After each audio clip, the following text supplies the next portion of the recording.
Olá, eu sou Silvânia Andrade, especialista em neuropsicologia e em autismo. Dirijo as clínicas Neuropsicocentro e NPC Life.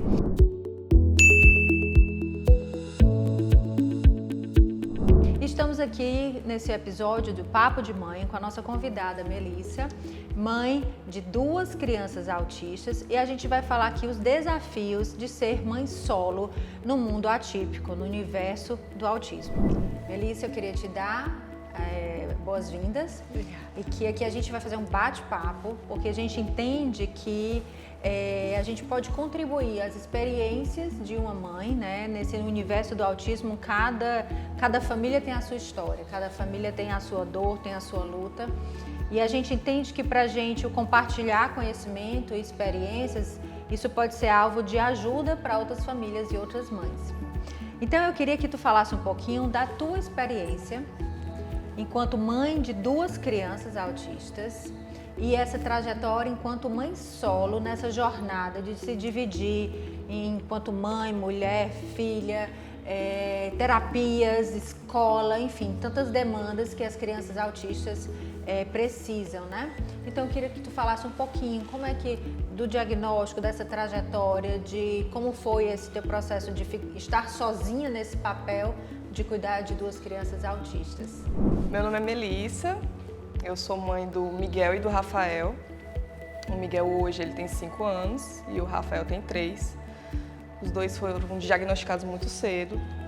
Eu suspeitei do Miguel. Quando o Miguel tinha 3 anos, eu levei ele para o neurologista, o Dr. Leandro. E como eu sempre ando, exatamente por ser mãe solo, eu sempre ando com eles 2 juntos, eu acabei levando o Rafael também, mas eu não suspeitava do Rafael. E na consulta, o doutor olhou para o Rafael e, para minha surpresa, ele acabou diagnosticando também o Rafael. E para mim foi um choque muito grande, porque eu já estava com medo de ter o diagnóstico. Eu já suspeitava, mas a gente tem aquele medo, né? E fica rezando e torcendo para que não seja tipo verdade, assim, é uma né? tranquilidade, né? Ter o diagnóstico, mas ao mesmo tempo a gente não quer. Sim. E quando eu descobri que eram os 2, eu fiquei muito mal, eu chorei muito, vi aquele sentimento de culpa, e também do medo no futuro. Eu fiquei com aquela ansiedade muito grande, que, meu Deus, o que vai ser da minha vida, o que vai ser da vida deles, o que eu vou fazer. E logo os 2. Sim. Aí veio o desespero, sozinha. Pra mim, eu sei que aquele sentimento é errado, mas pra mim minha vida tinha acabado. Mas é comum. O que eu vou fazer da minha vida agora? Eles 2, eu já era sozinha. Ser pai e mãe, já é difícil você ser pai e mãe de 2 crianças sozinha. E ainda mais 2 crianças atípicas. Minha vida tinha acabado ali. Eu tenho um apoio em casa. Graças a Deus eu tenho 2 irmãos maravilhosos que me ajudam.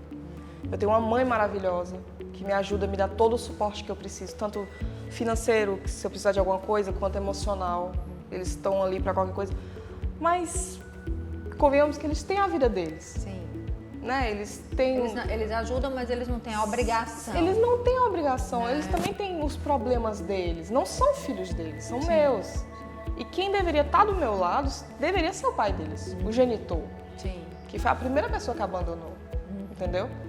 Foi a pessoa que eu tentei fazer com que ele estivesse do lado, foi a primeira pessoa a negar o diagnóstico. Foi a primeira pessoa a pular fora. E hoje eu dou graças a Deus.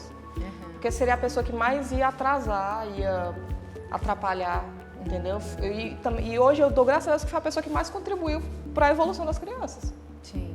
Entendeu? Talvez se ele estivesse perto hoje, as crianças não teriam evoluído tanto que evoluíram. Então, às vezes foi uma bênção, os males que vêm para o bem. Sim. Foi uma bênção. E às vezes tem muita mulher que se prende a um relacionamento ruim. Aquele negócio, eu vou me prender isso pelas crianças. Sim.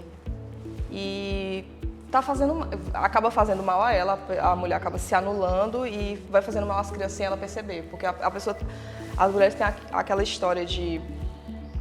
tem que ter a família. Porque muita gente, às vezes a sociedade julga, né?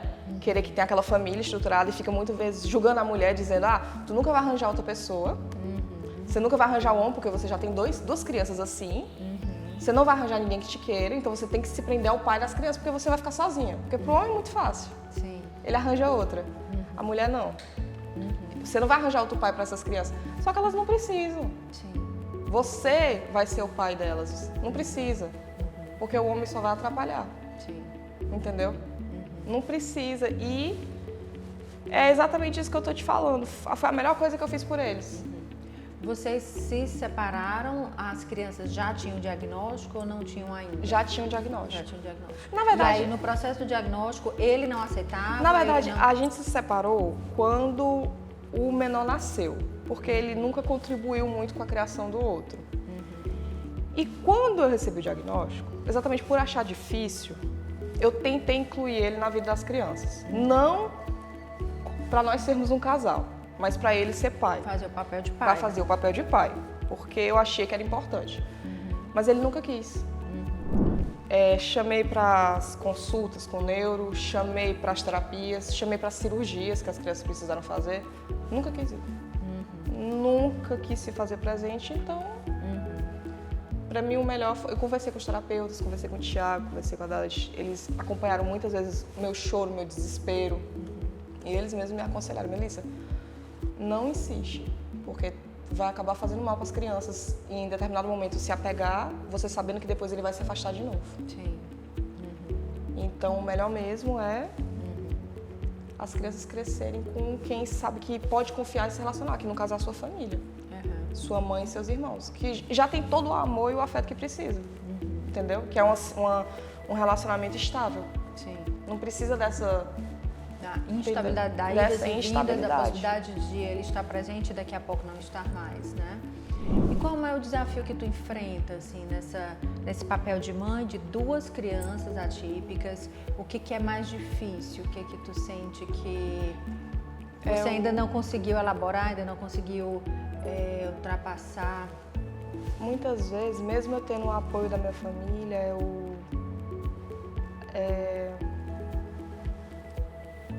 meio que é muito difícil ainda. Muitas vezes a gente vê muita campanha dizendo, você precisa se cuidar, vamos se ajudar, peça ajuda, mas é aquela história, quem vai cuidar deles enquanto eu me cuido? Sim, sim. Eu tenho o apoio da minha família, certo, mas não dá. Sim. Não dá. Por exemplo, eu tive que ir para eu fui a um aniversário, um domingo desse. Não, querendo ou não, minha cabeça estava em casa. Minha cabeça estava em casa, eu estava pensando neles, eu estava ligando 5 minutos para minha mãe. Eles estavam em boas mãos, estavam. Eu confio na minha mãe, eu confio. Mas chegou um determinado momento que ela me ligou desesperada porque o Miguel estava dando crise. O Miguel estava batendo, estava mordendo, estava desorganizado. E eu tive que voltar para casa correndo. Então é muito difícil. É difícil, porque você também não se sente não se sente no direito de a gente acaba se anulando. De sair, de fazer, de ir no salão. A gente se anula. Eu não saio de casa, eu não faço nada. Pra ver ideia, até quando eu tô sonhando, dormindo, que às vezes a gente sonha que vai para uma festa, no próprio sonho eu fico, meu Deus, quem vai ficar com as crianças enquanto eu vou sair? Sim. A gente se priva, eu sei que várias mulheres também se privam. Sim. E muita gente de fora fala, mulher, mas tu não pode deixar, mas é muito fácil para quem tá fora falar. Sim. Entendeu? É muito fácil julgar, muito fácil dizer, mulher, se ajeita, bota um batom, vai num salão, veste um salão. Mas não é assim. Mulher sai com esses meninos, vai pro shopping, vai não sei o quê. Mas não dá, mulher. É muito desgastante, pra nossa cabeça, entendeu? Sim. A gente vive por eles. É bem complicado, desgastante, o estresse. E querendo ou não, a gente sempre está numa ansiedade, porque o mundo é um lugar tão... embora a gente esteja evoluindo, tenha muita campanha, porque assim, o autismo meio que virou moda, não que o diagnóstico seja moda. Está se falando mais sobre, Está se falando mais sobre.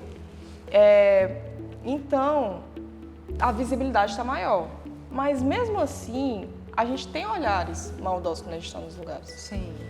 Não entendem quando ele chora, quando ele grita. A gente tem os comentários maldosos e tudo. E eu tenho medo. Eu estou constantemente, por exemplo, eu já estou pensando no ano que vem, que é quando ele vai trocar de colégio, que ele vai para uma turma de meninos maiores, porque os meus 2 filhos, eles não falam. Eles não são verbais ainda. Eu já estou pensando no ano que vem, que ele vai para uma turma de meninos maiores. Se acontecer alguma coisa, ele não vai poder me falar. Então a gente está sempre com esse medo do futuro. Sim. É desesperador. Antecipando. É desesperador. E é horrível, porque a gente não tem, querendo ou não, a gente queria ter alguém para compartilhar esses medos com a gente. Sim. Entendeu? E é um dos maiores desesperos que a gente tem. A gente quer ser forte, a gente quer passar aquela imagem, mas é complicado. É onde a gente fala do acolhimento, né? Que precisa ter, de fato, as mães. Eu acho que são sempre mães muito guerreiras, né? Porque uma coisa na prática você fala, vai se cuidar, vai fazer uma unha, vai no shopping, vai... Mas como que você vai e a cabeça, você sai de casa, mas a cabeça não sai. Você vai se encontrar com amigas, mas a cabeça está com os filhos, né? Eu não consigo nem trabalhar, porque... Sim. Conversando até com o meu próprio neurologista, ele falou, Melissa, não tem como você sair para trabalhar, porque você vai deixar os meninos com quem? Você vai ter que contratar 2 babás para ficar com eles. Você vai pagar muito mais caro, porque vai ter que ser em tempo integral, porque os meninos, o grau de suporte deles precisa de alguém 24 horas com eles dois, para acompanhar nas terapias, para acompanhar no colégio. E a pessoa ainda corre o risco de maltratarem eles. Sim. Porque ninguém cuida com uma mãe. Então, era eu ficar lá fora e ainda no desespero, de prontidão. É muito complicado. A carga emocional e física, o estresse é muito complicado. Melissa, é difícil, eu entendo. E Melissa, de onde é que tu acha que tu tira forças, né? A gente sabe, como você falou, sempre a ansiedade, a gente sabe que os transtornos psiquiátricos, eles têm uma prevalência maior em mães de autismo, né? Ansiedade, a depressão, até suicídio. E onde é que tu tira forças para tu estar aqui em pé, contando a tua história e no dia a dia, nessa luta, quer dizer, abrir mão de ter que trabalhar, abrir mão de uma vida social, abrir mão de, enfim, de viver a sua vida, né? Onde é que tá aí essa guerreira? Sendo bem sincera, quando falam assim, você é guerreira, eu não acho que eu seja guerreira, eu sou cansada. Sim. Eu já falei muitas vezes para minha mãe, para as muitas amigas, que muitas vezes eu não faço isso por mim. Eu não levanto por mim, é por eles. Sim. Porque se eu não fizer isso por eles, ninguém vai fazer. Muitas vezes eu tenho vontade a gente quer fazer um surto, eu vou surtar, eu vou gritar, eu vou sair correndo e não voltar mais. Mas se eu fizer isso, quem é que vai cuidar deles? Quem é que vai levar eles para a clínica? Quem é que vai... Não dá. Minha mãe, por mais que ame eles, seja a avó deles, minha mãe tem os problemas dela, ela mesma disse, Melissa, se tu morrer, eu morro junto. Eu não vou conseguir cuidar deles. Os meus irmãos são homens, amam eles, mas não vão conseguir cuidar. O genitor, primeira coisa que eu pensei, se acontecer alguma coisa comigo, o genitor, a primeira coisa que vai fazer... eu não gosto nem de pensar nisso. A primeira coisa que o genitor ia fazer era trancar eles em casa igual bicho e deixar preso ali. Sim. Não, aí eu fico lá, eu não posso me dar o luxo de fraquejar e surtar. Por mais que tenha dias que eu queira me trancar no banheiro e que eu faça isso, que eu chore desesperada, eu não posso me dar o luxo. Eu me sinto mal, eu já fui em psiquiatra, tive crises de depressão, que eu precisei tomar remédio, medicamento, eu engordei muito. Teve uma fase que eu engordei 20 quilos, que eu comia compulsoriamente para descontar a frustração. Agora que eu comecei a me recuperar, fazer terapia. Mas até encontrar tempo para fazer terapia eu não tinha. Sim. Foi quando eles começaram a ir para o colégio, porque o Rafael não ia para o colégio. Porque o Rafael, ele também tem seletividade alimentar. Então ele mamava. Até um pouco tempo atrás ele mamava, então eu não conseguia deixar ele no colégio. Aí agora que ele começou a aceitar comida, não comida ainda, mas frutas, que eu consigo deixar ele no colégio, foi que eu tive tempo de ir em psiquiatra, foi que eu consegui começar a perder peso, cuidar um pouco mais de mim, mas estava bem difícil. Mas só por eles mesmos. Eu sempre vivo dizendo que por mim, eu não estaria mais aqui. Sim. É só por eles. Então, a força que tu tem vem deles. Vem deles, é por eles até o fim. É só por eles mesmo. É um pouco até triste falar isso, mas É a verdade. Sim. E eu sei que muita mãe também vê isso, mas é a realidade. Sim. É só por eles mesmo, pra eles. A força vem deles. A gente não pode se dar o luxo de, infelizmente, de... A gente sabe, né, que as pessoas tentam romantizar, Sim, né? as pessoas... Você foi escolhida para ser mãe de 2 anjos, né? O pessoal fica dizendo, é uma carga que Deus confiou. Às vezes eu fico dizendo, rapaz, Deus me confundiu com o Rambo, porque Deus me deu muita confiança. Eu confio em Deus, eu sei que Deus tem um plano para cada um de nós, mas às vezes eu acho que Ele confiou demais em mim, porque... Sim. Mas eu vou até o fim. Os meninos são a minha missão. E se eles estão comigo, eu vou até o fim com eles. Eu vou cuidar deles até o fim. Sim. Eu não vou abandonar eles são os meus filhos e eu vou ficar com eles até o fim. O que eu puder fazer, eles mereciam mais. Eu sei que eu não faço 1/3 do que eles merecem. Eles são muito especiais, são a luz da minha vida. Mas eu vou até o fim com eles. E onde é que nessa fala, vamos lá, tu já deixou de, não trabalha, já vida social não existe praticamente, né? Você vive para eles, tá em busca de fazendo o melhor, conseguir um diagnóstico precoce, porque muitas vezes a mãe no processo de negação evita de buscar esse diagnóstico, você buscou, né? Eles estão fazendo todas as terapias que precisam, né? Fonoaudiólogo, terapeuta ocupacional, integração sensorial, psicólogo, enfim. E aí vem essa fala, eu ainda não faço 1/3 do que eles... Sim. Por que isso? Porque... Você acha que isso é uma realidade ou pode ser que a tua cabeça fica construindo essa culpa e você fica sempre se cobrando de ter que fazer mais? Porque a tua vida hoje já é 100% deles. Eu acho que eu poderia estar fazendo mais também, porque também tem a questão do que é disponibilizado pra gente. Tem também as questões de plano de saúde, tem as questões do que é disponibilizado, por exemplo, do SUS. Há 2 anos eu espero pela vaga no UTEP, que tem mais de 2.000 crianças na fila. Sabe, eles não têm 1/3 do tratamento que eles precisam. O que eu faço é o que o plano disponibiliza. Para conseguir as outras... Eu queria muito que eles fizessem musicalização, acompanhamento pedagógico, que fizesse o ABA, mas tudo isso, infelizmente, tem que ser pelo particular. Sim. E eu não tenho como custear porque você sabe que é muito caro. Os medicamentos são caros, o plano de saúde é caro, o custo deles é caro, exatamente por eles não ter ainda autonomias, é caro. Sim. Eles têm uma saúde um pouquinho mais debilitada, então eu tenho que suprir várias vitaminas deles. Então, é muito caro. E... além do SUS ser muito carente nessa parte, não fornecer as terapias adequadas, o plano de saúde também não fornece. Então a gente sempre está buscando mais para eles, está sempre nessa luta. Mas você tem a compreensão de que do que está no teu alcance, do que está nas tuas mãos? Não, mas a gente sempre acha. Tu já faz assim... Não, a gente sempre acha que podia estar fazendo mais também. Por exemplo, eu sempre acho que eu podia estar incentivando mais eles em casa, só que eu tô tão cansada que... Mas às vezes o se cuidar não é nem você sair para ir no salão. O se cuidar, Melissa, é você ter esse entendimento que você é humana, que você tem seus limites, né? Sabe que a gente que é mãe, a gente... tá sempre se cobrando, a gente está sempre se martirizando, sempre se cobrando. Sempre acha que a gente não presta para nada, sempre a gente acha que é a pior mãe do mundo. Sim. Sempre acha que a gente não faz nada por eles, que sempre outra pessoa faria melhor. Ao mesmo tempo acha que ninguém conseguiria... faria como você sempre faz, há contradição. Sim. A gente sempre acha que ninguém vai cuidar igual a gente, mas sempre acha que alguém vai fazer melhor. Sim. É aquele sentimento contraditório e confuso.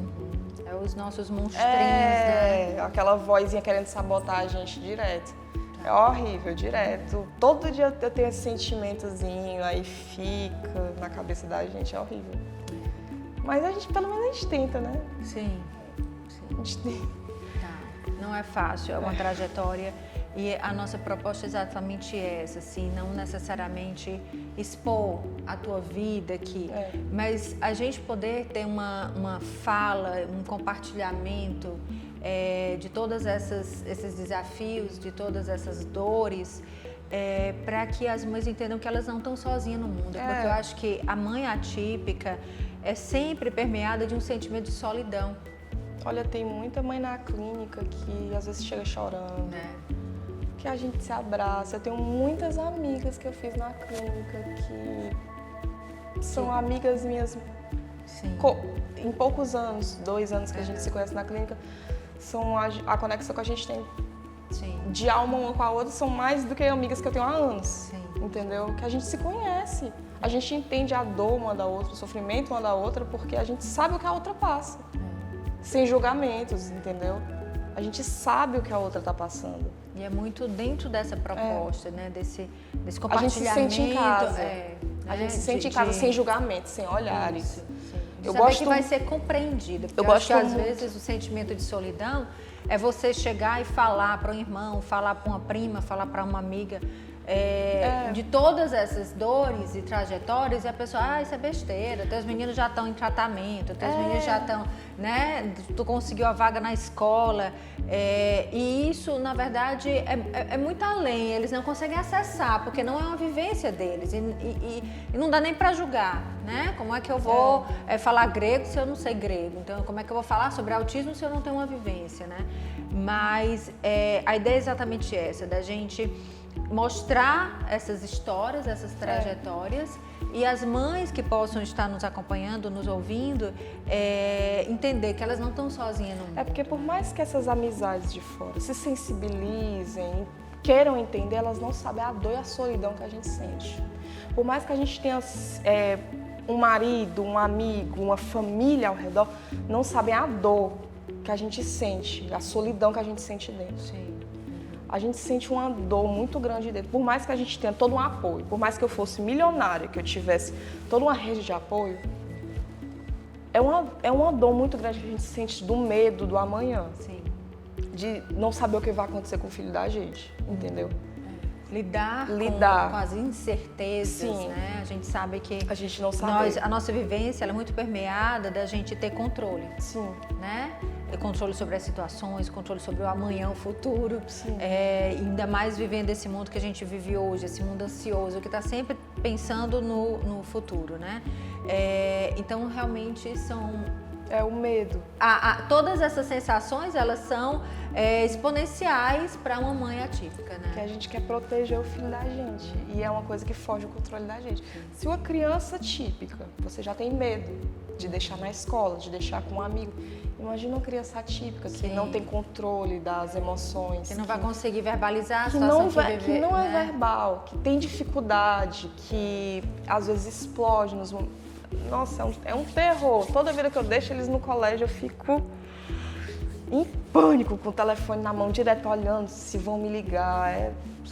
É horrível, mas tem que deixar. Sim. Tem que deixar que é pra eles evoluam. Quando eu tô lá na clínica, eu tô aqui, eu fico direto com o ouvido assim, perto das salas, que é pra ver se eu escuto chorar alguma coisa. Às vezes eles não estão nem chorando, eu fico escutando o choro. Sim. A gente tá sempre ligada, nunca sempre desliga, nunca hipervigilante, né? A mãe autista, ela tá sempre vigilante para saber se algo pode estar prestes a acontecer. A gente nunca Quase desliga. como um transtorno pós-traumático. Você tá sempre à espera de algo que possa... Sempre acha que vai acontecer o pior, sempre. A gente nunca desliga, é horrível. Sim. Melissa, essa trajetória permeada de luta, de dores, de incertezas, angústias, né?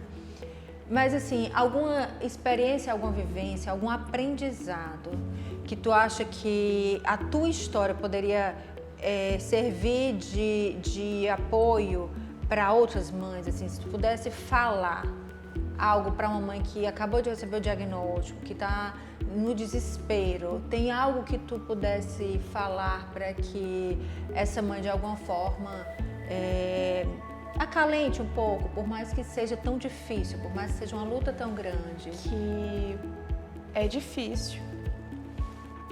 Eu não vou mentir, ela vai sofrer muito. mas que ela vai experimentar um amor mais sincero e puro que ela poderia ter. Cada beijo, cada abraço que ela vai ter, ela vai saber que é sincero. Sim. E ela vai comemorar cada vitória, cada progresso. O Miguel, ele não é verbal. Eu recebi um vídeo do Fono Yuri que ele me mandou. O Miguel falou areia. O meu coração encheu. Uma besteira que qualquer outra mãe olhasse, essa besteira, o menino fala. Mas a gente se enche de uma emoção, de uma alegria tão grande. A gente comemora. Cada gesto, cada coisa, cada evoluçãozinha que é pequena, que qualquer outra pessoa faria desdém, a gente é tão pura, é tão sincera, a gente fica tão feliz. Sim. O que eu posso dizer para essas mães é que você vai ver a vida com outros olhos. É diferente. A vida vai ser diferente. Tudo vai ser diferente. Quando você tem um filho, a vida muda, mas quando você tem um filho atípico, é outra perspectiva, é outra visão, é um mundo completamente novo, completamente diferente. Esqueça qualquer outra amiga sua que teve filho e lhe falou a experiência. Você vai entrar agora num mundo novo, um mundo completamente mais colorido, totalmente diferente, é muito mais bonito. Pode ser um pouquinho mais sofrível, mas também vale muito mais a pena. Você vai experimentar medos diferentes, mas também a recompensa também é muito maior. Porque todas as emoções que você tiver também serão bem mais fortes e mais intensas também. Porque você vai ser tudo mais intenso. As recompensas também com a criança, com seu filho também vão ser bem mais fortes. Vai ser tudo melhor com ele. Ufa. Tudo melhor. A gente também se emociona, né? De escutar e o quanto que, por mais que seja doloroso, ainda doloroso, assim é colorido, né? É contraditório, é ambíguo. Eu não me arrependo, eu não trocaria nada, não trocaria meus filhos por nada nesse mundo. Sim. Nada. É difícil, muito difícil, mas eu não trocaria os meus filhos por qualquer outra criança no mundo, não.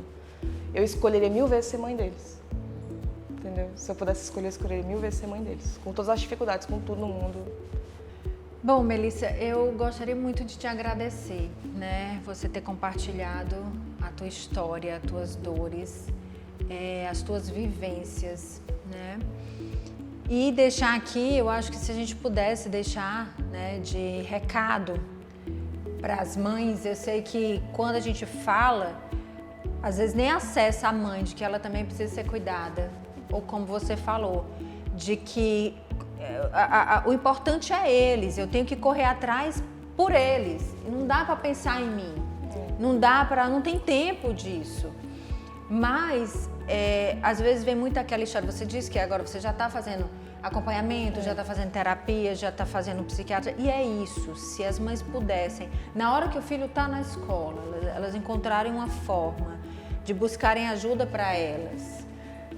Porque é aquela história, a gente não pode ajudar quem está se afogando se a gente está se afogando também.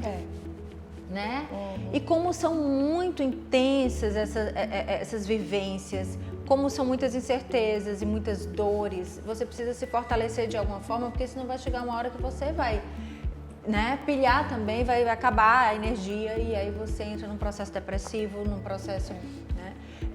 Então, assim, a gente sabe que é difícil, né? Porque as pessoas pintam como se a mãe autista, ela não vai buscar ajuda porque ela não quer. Às vezes, essa falta de suporte, essa falta de apoio, essa rede, quer dizer, você é mãe solo de 2 crianças autistas, né? Mas o quanto que se você não tiver minimamente bem, você não consegue dar nada para eles, né? E uma mãe desgastada, uma mãe às vezes vai falar com o filho de uma forma mais irritada. Sim. Né? É comum, faz parte. E a gente se arrepende depois, aí fica com aquele mal-estar, porque é horrível. E aí você ter um lugar para chamar de seu, onde você pode compartilhar as suas dores, ser acolhida dentro de uma terapia, dentro de... que seja com uma medicação, né? Uhum. Isso faz com que você consiga ter nesse papel de mãe, de super mãe, né? Que precisa ter muitas vezes, de que você consiga exercer esse papel com menos dor, se assim a gente possa falar, né? Mas eu queria muito, assim, te parabenizar da tua história, né? Ela toca muito nos nossos corações, assim, e eu acho que, é como eu falo, tem amigas minhas que falam, Silviane, parece que tu não tem problema. Aí eu falo sempre, problema? Vamos lá na clínica comigo? Porque aí sim você vai saber o que é problema e o que é dor. Né? Então eu acho que ser mãe atípica, ou mesmo a gente que acompanha tantas crianças, a gente tem mais de 1000 crianças, 1000 famílias sendo assistidas por nós, o que fica é exatamente a gente redimensionar na vida os problemas. Porque tudo fica tão pequeno quando você passa 8 anos esperando teu filho falar mamãe. Tudo fica tão pequeno quando você sabe que você não pode morrer porque seu filho não... Com quem seu filho vai ser cuidado, por quem seu filho vai ser cuidado. Então você redimensiona tudo na vida a partir do momento que a gente tem essas vivências, né? Essas experiências que a gente consegue compartilhar tantas dores, né? Então assim, sem romantizar, é difícil, mas eu não vou esquecer nunca o que você disse. É doloroso, mas é colorido. É doloroso, mas é colorido. Né? Então, assim, muito obrigada pela tua partilha, muito obrigada pelas tuas vivências, né? E nós vamos encerrando mais um episódio, dava para falar muito mais sobre isso, mas nós vamos encerrando mais um episódio do nosso Papo de Mãe Atípica, e agradecendo muito a participação da Melissa, e esperamos vocês nos próximos episódios. E estamos sempre aqui abertos para compartilhar experiências e conhecimentos. Um grande abraço.